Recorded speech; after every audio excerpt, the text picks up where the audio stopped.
Nós vimos que em Romanos 8, 26 e 27, a Bíblia diz que não sabemos orar como convém, o Espírito intercede por nós. A Bíblia diz, segundo a vontade de Deus, Ele intercede pelos santos. Orar a vontade de Deus é uma coisa inegociável. 1 de João, capítulo 5, verso 14 e 15.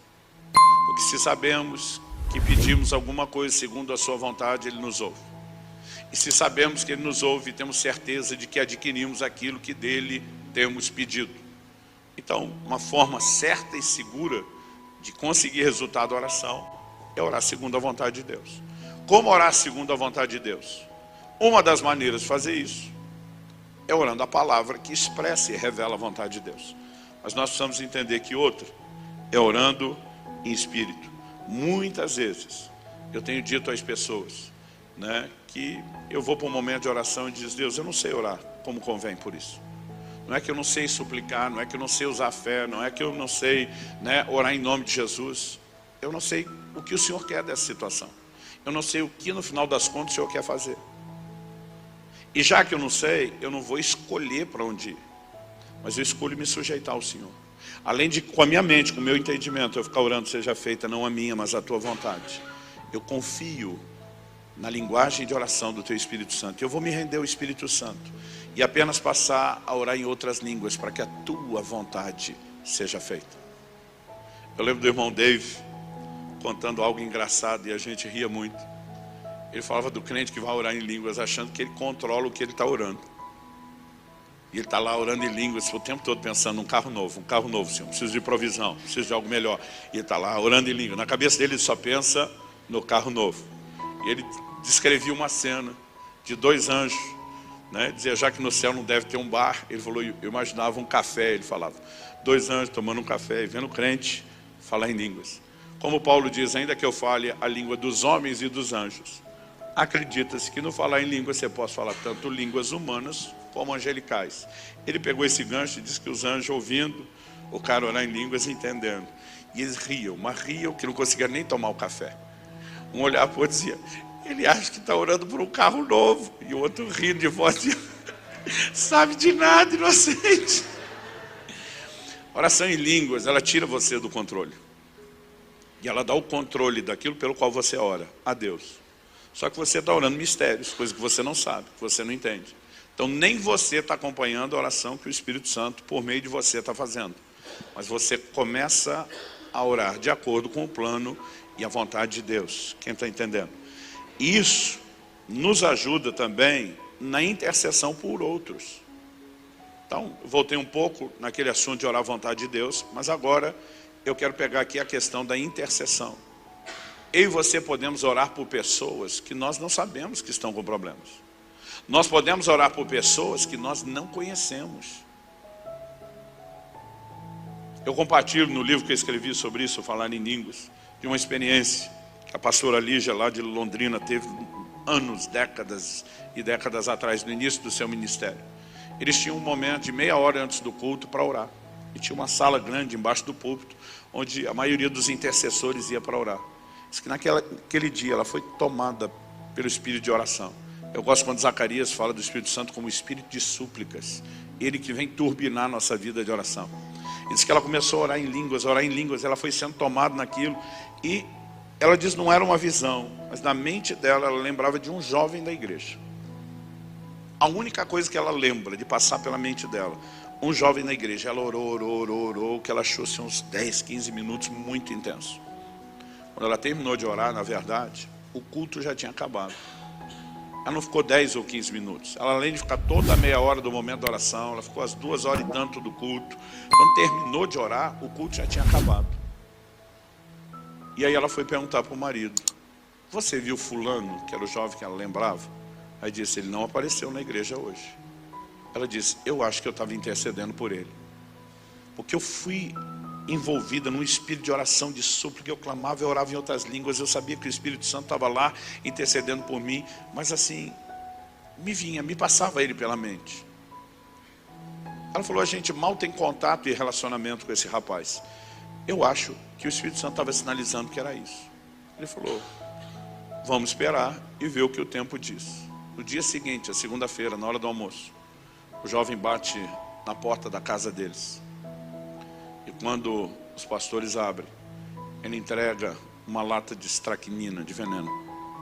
E diz: ontem, perto da hora do culto, eu não só não fui na igreja, mas eu ia me matar. Eu não estava aguentando o peso dos problemas e da pressão. Ele diz: mas eu não sei explicar como. A glória de Deus me invadiu quando eu estava para fazer isso. E uma voz me disse: não faça isso. Você vai vencer. Dizia: eu estou sozinho, eu não consigo. O Senhor disse: eu não te deixei, você não está sozinho. Eu levantei uma pessoa que está orando por você nesse exato momento. E é só por causa das orações dela que isso tudo está acontecendo. Ele disse: eu consegui vencer aquilo. A esposa do pastor falou: quem estava orando por você era eu. E contou os detalhes. Ele chorava que nem criança. Hoje é um pastor servindo a Deus. E essa vida foi guardada, foi poupada. Então orar à vontade de Deus não é importante só para nós. Ela é importante em caráter de intercessão. De cobrirmos a vida de outros de oração. Muitas vezes eu sinto o impulso de Deus de orar por alguém. Eu não sei pelo que orar.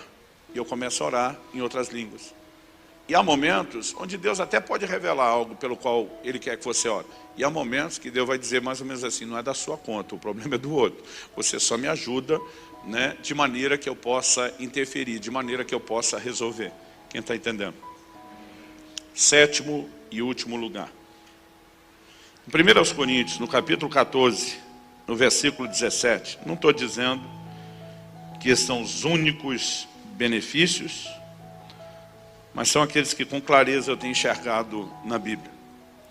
Como o Espírito Santo é comparado a um candeeiro, que no Antigo Testamento tinha 7 lâmpadas, eu acho, né, muito interessante, porque era um único candeeiro, uma só peça de ouro batido, mas tinha 7 lâmpadas.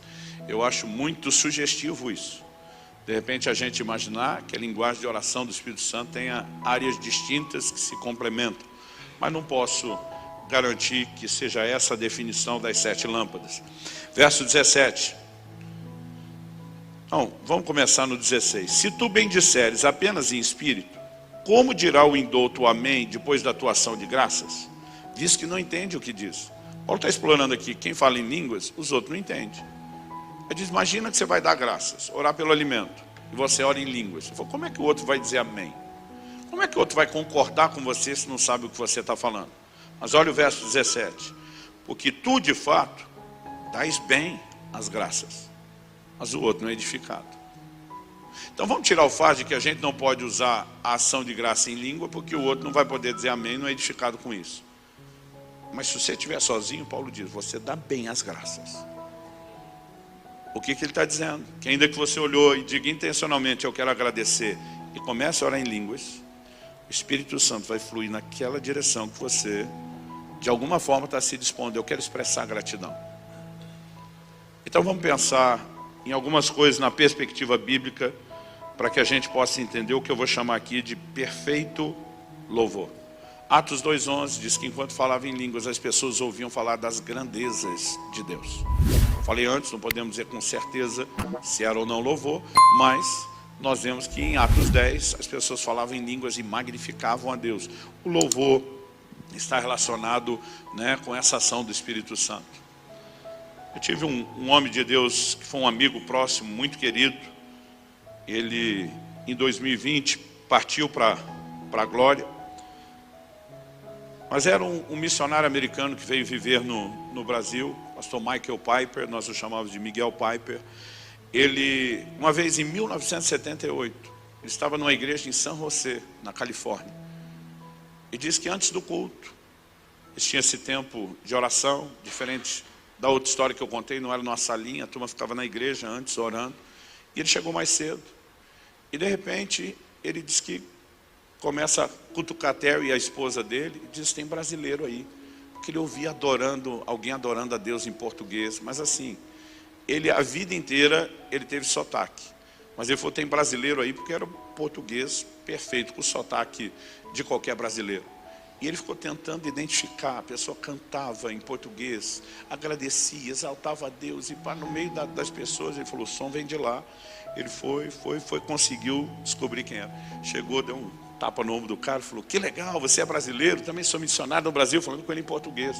O cara ficou olhando para ele com quem não está entendendo nada, perguntou em inglês: que língua é essa que você está falando comigo? O Miguel, norte-americano de nascença, foi para o inglês, falou, estou falando com você em português. Ele falou, por que você falaria comigo em português? Eu falei, você está orando, adorando a Deus em português? O cara falou, não sei o que você está falando, eu estava orando em línguas.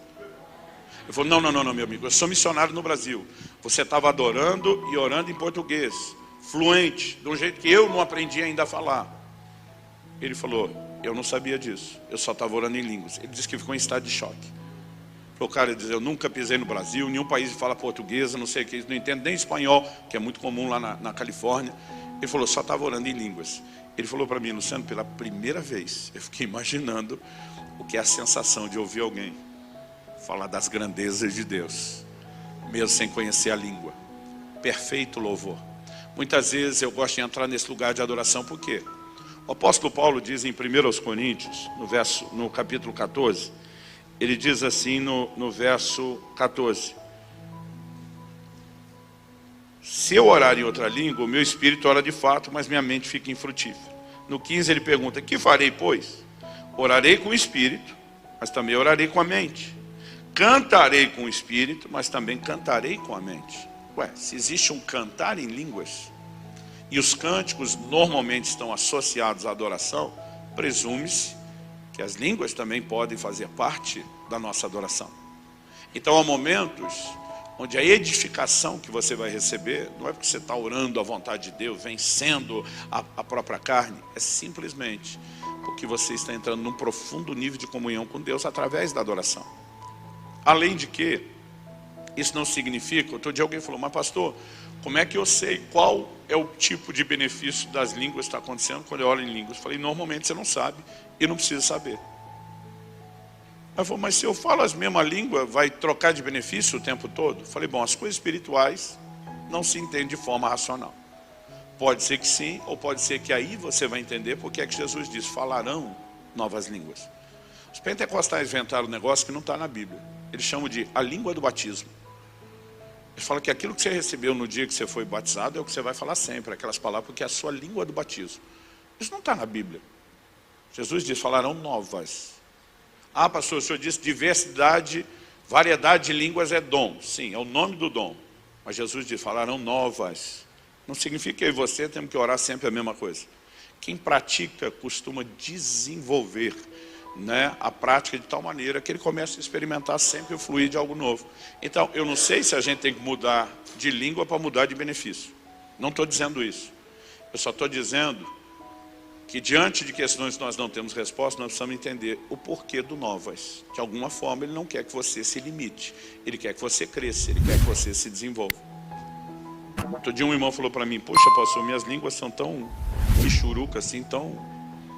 Meu vocabuláriozinho, ó, é nada. Ele falou, eu vejo o senhor orando e troca de uma para outra o tempo todo. Eu falei, olha para uma criança de 2 anos e meio. O vocabulário dela é rico? Ele falou, não. Eu falei, mas espera ela chegar aos 4 e virar uma matraca-trica, tagarela. O que é que mudou? Ele falou, a prática. Eu falei, exatamente. Cai para dentro, meu filho. Use esse negócio que Deus te deu, né? É a única forma de desenvolver. Porque aquilo que é espiritual e os dons também se desenvolvem. Paulo diz no verso 12 de 1 Coríntios, assim também vós, diz que desejais dons espirituais, procurai progredir para a edificação da igreja. Então, procurar e progredir como? Se não está no controle humano, como é que eu progrido? À medida que vamos praticando, nós vamos aprendendo a fluir, a se render, a experimentar algo mais. Então, para tentar resumir aquilo que a Bíblia fala sobre edifica-se a si mesmo, eu tenho selecionado essas 7 áreas que são as que eu vi grande mudança na minha vida. Mas eu gostaria de pegar uma parte final aqui para a gente encerrar, que diz respeito à maneira como eu e você vamos usar isso. O crente, de uma forma especial, o latino, e de uma maneira mais especial ainda o brasileiro, ele gosta de sentir as coisas. Mas deixa eu dizer, Paulo diz, se eu orar em línguas, o meu espírito ora, mas minha mente está sem fruto, sem entendimento. A mente não participa disso. Por que eu quero destacar isso agora? Quando eu comecei a gastar tempo orando em línguas, eu ficava em crise. Porque às vezes eu estava orando em línguas e minha mente divagava. Estava lá orando em línguas, daqui a pouco estou pensando, quem é que ganhou o jogo ontem? Eu dizia, meu Deus, não posso pensar nessas coisas, estou orando. Daqui a pouco estava lá orando em línguas e eu ficava pensando numa pizza 4 queijos. Aí eu dizia, não posso pensar nessas coisas, eu estou orando. E sabe, esse negócio me incomodava. Eu dizia, não, se essa experiência fosse o Espírito Santo agindo em mim, por que minha mente estava devagando? Ué, a Bíblia diz que a mente está sem fruto. Ela não está participando da oração, ela está livre para outras coisas. E o que é que tem de bom nisso? É que quando Paulo escreve aos Efésios, orai sem cessar, gente, como é que a gente pode não parar de orar? Como é que a gente trabalharia? Ele está falando de um tipo de oração que você pode praticar quase que o tempo todo. Por quê? Sua mente não precisa participar. Quando eu entendi isso, eu trabalhava num banco. E boa parte do atendimento, do meu trabalho não era atendimento ao público. Eu fazia diversas outras tarefas. Aí eu comecei a dizer o quê? Minha oração em línguas não vai ficar nas 4 horas da manhã só não. Eu ia para o banco. Eu peguei o fim da era Telex, o último banco. Eu acho que foi a última agência a ficar online, foi a que eu trabalhei. E a gente comunicava por Telex. E teve, exatamente na época que eu entendi isso, eu trabalhava o Telex, ficava no fundo da agência, longe, porque era um negócio meio barulhento. E eu ficava lá passando mensagem, não tinha ninguém perto, eu ficava orando em línguas baixinho. Baixinho que se passasse também não queria que percebesse. Trabalhando no arquivo, orando em línguas. Então, no telefone atendendo o público não dava. Mas eu comecei a perceber que, como Paulo diz, fale consigo e com Deus, você também não precisa fazer isso alto. Eu, quando fui para o ministério, passei a gastar muitas horas viajando, dirigindo o carro. Minha mente estava fixa na estrada, prestando atenção no que está acontecendo. Mas no meu espírito, eu estava orando em línguas, orando em línguas, orando em línguas. E eu comecei a pensar, que ferramenta extraordinária que eu e você podemos usar enquanto fazemos outras coisas. Falar em línguas é uma ferramenta extraordinária. Mas para que funcione, tem que ser usado. Anos atrás, eu não sei se eu digo anos atrás, ou se eu digo quilos atrás, porque eu já fui bem mais pesado. O irmão um dia, cheio de misericórdia e compaixão por mim, me deu de presente uma bicicleta ergométrica. Daquela você pedala, não vai a lugar nenhum. E eu lembro que encontrei ele uns 6 meses depois, e como dizem que a melhor defesa é o ataque, fui para cima primeiro. Falei, ó, aquele presente que você me deu, está funcionando não. Ele falou, como é que é? Eu falei, eu sei que você queria que eu emagrecesse. Mas eu estou do mesmo tamanho. Ele falou, percebi. Eu falei, mas aquele presente que você me deu não está funcionando. Eu não perdi 1 quilo depois que você me deu aquela desgraça. Aí ele olhou e falou, pastor, mas o senhor está pedalando quanto por dia? Eu olhei para ele e falei, era para pedalar? Foi, virou um cabideiro lá no meu quarto. Eu achei que só de olhar para ele emagrecer. Ele começou a rir, olhou para mim e falou, o senhor está de brincadeira? Eu falei, antes de você me cobrasse, eu quis bater primeiro e fazer a piada, né? Mas eu acho engraçado que tem uns crentes que estão assim, olhando para Deus, dizendo, aquele negócio lá que o senhor me deu de falar em língua, não está funcionando não. Aí Deus pergunta, está pedalando quanto por dia? Às vezes a gente diz, era para pedalar? Quando Paulo diz, dou graças a Deus, porque falo mais em línguas do que todos vós, está dizendo, se tem alguém aqui que usa, sou eu. E se tem alguém que é grato a Deus por ter entendido e usado, sou eu. Eu sei que o ministério tem fases diferentes. Às vezes Deus nos dá direcionamentos diferentes. No início do ano, Deus me mandou mergulhar no assunto do jejum. Eu passava horas, o dia inteiro, estudando, escrevendo, pesquisando. E acredite, foi algo especial. Eu senti a glória de Deus descendo no meu escritório. Sabe o que é interessante? Um dia eu desci falar com a minha mulher no andar de baixo. E ela falou assim, você está escrevendo, não está? Eu falei, estou. Ela diz, eu não sei o que está acontecendo lá em cima, mas está respingando uma glória aqui embaixo. Eu falei, amor, todos esses dias que eu sento para escrever esse assunto que Deus mandou, eu sinto isso. Ela olhou para mim e falou, é a 3ª vez essa semana. Eu fiz as contas e falei, é. Ela falou, eu sinto esse negócio aqui também. Eu fiquei pensando, falei, será? Fui bater na porta do quarto da minha filha. Ela, oi pai, tudo bem? Eu falei, tudo filha. Ela falou, o que você quer? Eu falei, perguntar uma coisa. Ela falou, antes de eu perguntar, posso eu te fazer uma pergunta? Eu falei, pode. Ela falou, o senhor está escrevendo lá em cima, não está? Eu falei, estou, por quê? Ela falou, pai, é a 3ª vez essa semana que a glória parece que desce aqui. Eu falei, os outros estão percebendo? Então eu não posso dizer, porque nesses dias eu quase não orava. Eu ficava estudando, escrevendo. Às vezes varava 15 horas desse jeito. Eu não posso dizer que você todo dia tem que ficar trancado horas em oração, só para viver a intervenção de Deus. De acordo com o tempo, o momento, a direção, a fase. Né? Ah, pastor, eu trabalho de casa, vou passar aspirador, lavar louça e cozinhar falando em línguas. Posso fazer isso. Mas atender o público falando em língua não vai dar certo. Então há fases da vida de cada um que a gente consegue mais ou menos. Mães com filhos novos vivem um nível de distração altíssimo. Né? Talvez a oração em língua seja uma boa ferramenta em alguns momentos, mas é difícil. Eu não estou aqui para cobrar ou botar pressão em ninguém. Mas ao longo da minha vida eu olho. Começa a gastar mais tempo orando em línguas. Os benefícios se acentuam. Começa a gastar menos tempo orando em línguas. Os benefícios diminuem. Então, algo que eu tenho percebido, a gente precisa simplesmente aprender a criar uma disciplina, a criar uma entrega, a criar uma rendição, onde a gente possa crescer. Você não vai na primeira vez trancar e ficar 4 horas. Eu não consegui. Não conheço ninguém que conseguiu. Ou se conseguiu, era muito frustrante. Mas à medida que nós vamos praticando, e às vezes é mais fácil você fazer que nem na academia. Não adianta chegar no primeiro dia puxando peso. Mas à medida que você vai criando condicionamento, você vai aumentando a carga, você vai aumentando a frequência dos exercícios. Então você pode começar a se obrigar. Eu me obrigava. Eu teve uma época que eu dizia, eu não preciso passar as 4 horas só no quarto. Eu posso aproveitar meu tempo fora e render. Sabe o que eu fiz? Eu comecei a usar um cronômetro. Entrava no carro, começava a orar em língua, ligava o cronômetro. Paramos no posto, abastecer, vai parar. Eu parava o cronômetro. Voltava para a estrada, ligava o cronômetro. Pastor, tem que ficar cronometrando? Não, mas na época me ajudou a criar condicionamento. Eu dizia, eu quero orar pelo menos 6 horas por dia. E eu não vou conseguir ficar 6 horas trancado, mas eu quero me condicionar a isso. Então há formas e maneiras de você fazer isso. Você pode pedir a Deus que te dirija, te dê sabedoria.